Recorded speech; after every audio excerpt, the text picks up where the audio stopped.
Assalamualaikum warahmatullahi wabarakatuh. Salam sejahtera bagi kita semua, Bapak Ibu sekalian. Perkenalkan, nama saya Anang Suryana. Saya dosen di Prodi Teknik Elektro S1 Fakultas Teknik dan Desain Universitas Nusa Tenggara. Saya mengampu beberapa mata kuliah yang berkaitan dengan fisika.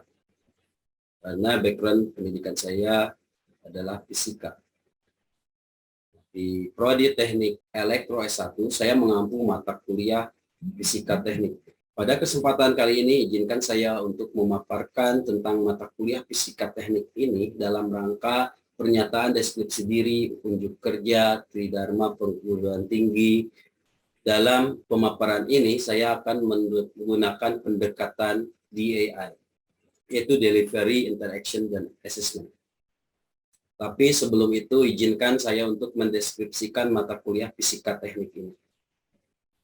Jadi Fisika Teknik di Prodi Teknik Elektro S1, SKS-nya 3 SKS, diampu oleh mahasiswa pada semester pertama ya, atau semester ganjil, dengan kode mata kuliah EL 1101. Kurikulum yang digunakan masih menggunakan kurikulum tahun 2018. Nah, adapun mata kuliah Fisika Teknik ini akan membahas tentang ilmu fisika dasar keteknikan, terutama dasar teknik elektro, di mana dalamnya konsep ilmu fisika yang merupakan dasar keteknikan yang akan disampaikan meliputi sistem pengukuran, di dalamnya besaran, satuan, dan pengukuran, kemudian konsep kelistrikan dan konsep kemagnetan, serta aplikasi konsep listrik magnet. Dalam pemaparan ini, tadi saya akan menggunakan pendekatan DAI. Pada fase delivery, jadi saya akan menjelaskan apa yang dibawakan dalam materi perkuliahan Fisika Teknik ini. Yang pertama adalah CPI, atau capaian pembelajaran lulusan. Jadi ini dirumuskan oleh tim di Prodi Teknik Elektro S1. Kita sebut CPL ini sebagai CPO, yaitu Course Program Outcome. Total CPO yang ada di Prodi Teknik Elektro itu 12 CPO.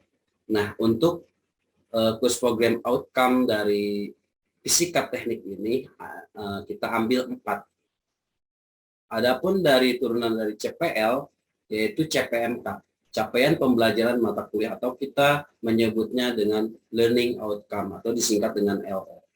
Nah, LO di sini ada 4 LO, di mana 2 LO di awal itu harus selesai pada saat UTS, dan LO 3 dan 4 itu selesai pada saat UAS Fisika Teknik. Nah, dari CPMK itu, karena pertemuan untuk Fisika Teknik ini ada 16 pertemuan termasuk UTS dan UAS. Jadi pertemuan dengan mahasiswa untuk mempelajari Fisika Teknik ini ada 14 sesi. Nah, dari ke-14 sesi tersebut, tiap-tiap sesi dijadikan sebagai sub CPMK, atau kemampuan akhir yang harus dicapai pada setiap sesi pembelajaran. Berikut penjabarannya ya. Untuk CPL Fisika Teknik ini ada 4. Kemudian untuk CPMK-nya atau capaian pembelajaran mata kuliah atau kita sebut tadi LO, Learning Outcome, juga ada 4. Untuk sub CPMK-nya, dari setiap sesi kita tentukan satu sub CPMK seperti ini. Jadi ada 14 sub CPMK. Nah, untuk sumber belajarnya, ini untuk mahasiswa kita menggunakan Fisika untuk Sains dan Teknik, karangan Paul Tipler, terbitan dari Erlangga. Kemudian sebagai penambah, kita sertakan e-book dengan judul Theory and Problem of Quantum Physics, atau kita sebut dengan buku SKAUM, karangan dari Friedrich Zebutze dan Subene Hedge. Nah, pada fase kedua dalam penjelasan ini, yaitu masuk pada fase interaction. Di mana passive interaction ini adalah bagaimana saya melakukan interaksi pada proses belajar mengajar pada mata kuliah fisika teknik ini. Adapun model pembelajaran yang saya gunakan pada mata kuliah fisika teknik di Prodi Teknik Elektro S1 ini, saya menggunakan model pembelajaran SCL atau kita sebut dengan Student Centered Learning. Jadi pendekatan SCL ini merupakan pendekatan pembelajaran yang memberdayakan peserta didik sebagai pusat atau center. Di sini mahasiswa sebagai center. Jadi selama proses pembelajaran berlangsung. Jadi pembelajaran pada SCL ini berpusat kepada mahasiswa. Adapun metode pembelajarannya, saya menggunakan project based learning. Project based learning ini akan mengenalkan mahasiswa pada suatu kasus yang memiliki keterkaitan dengan materi yang dibahas. Kemudian mahasiswa akan diminta akan mencari solusi untuk menyelesaikan kasus atau masalah tersebut. Nah, selain itu, metode ini akan meningkatkan kecakapan berpartisipasi dalam tim. Kemudian bagaimana saya sebagai dosen dan mahasiswa berinteraksi? Saya menggunakan dua sistem, yaitu sinkronus dan asinkronus. Maksud sinkronus di sini adalah waktu terjadwal, dan asinkronus ini waktu bebas akses. Ya. Jadi karena perkuliahan fisika teknik ini ada 16 sesi, termasuk UTS UAS, jadi dilakukan perkuliahan itu ada 14 sesi. Untuk sesi 1 dan atau sesi awal, kemudian sesi 7 sebelum UTS, dan nanti sesi 14 sebelum UAS, itu dilakukan secara live session. Ini yang disebut dengan sistem sinkronus. Melalui apa? Melalui Zoom. Zoom-nya adalah udah include di dalam LMS. Ya, kita menggunakan LMS Edlink, di mana di dalam Edlink ini sudah terinclude Zoom. Jadi mahasiswa ketika join live session melalui Zoom itu sudah terrecord sebagai absensi. Yang kedua, pembelajaran yang digunakan saya adalah asinkronus, artinya waktu bebas. Ini tetap menggunakan LMS Edlink.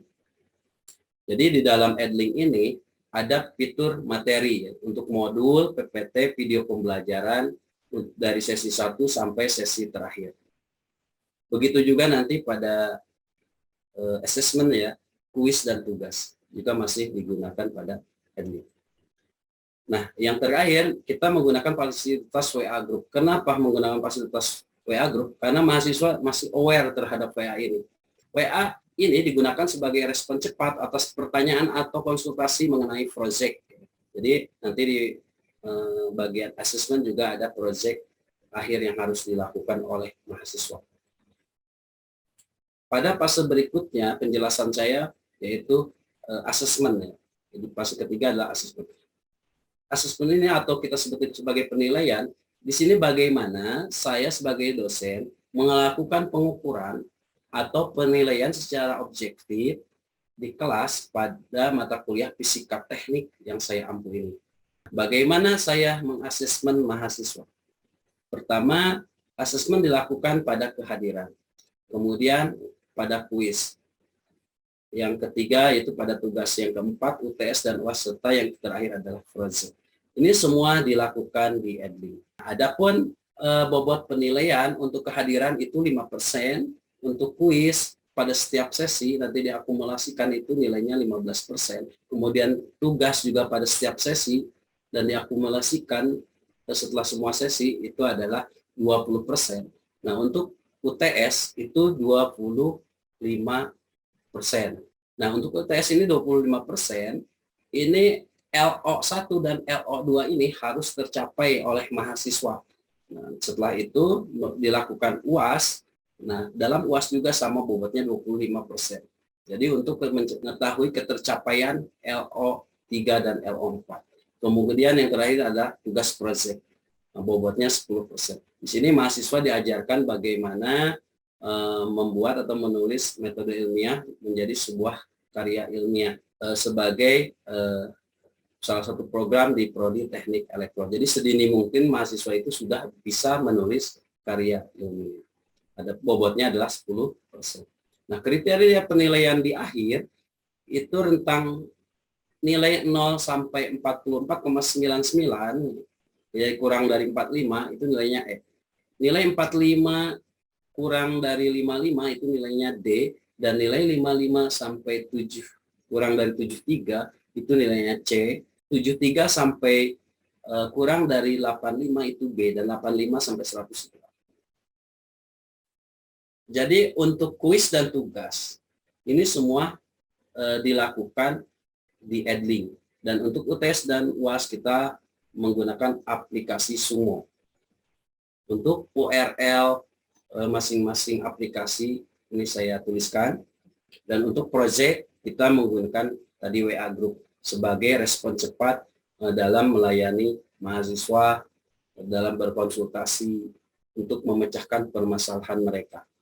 Demikian pemaparan saya terkait bidang pengajaran pada pernyataan deskripsi diri, unjuk kerja, Tridharma Perguruan Tinggi sebagai persyaratan untuk mengikuti sertifikasi dosen pada tahun 2021 gelombang keempat ini. Assalamualaikum warahmatullahi wabarakatuh.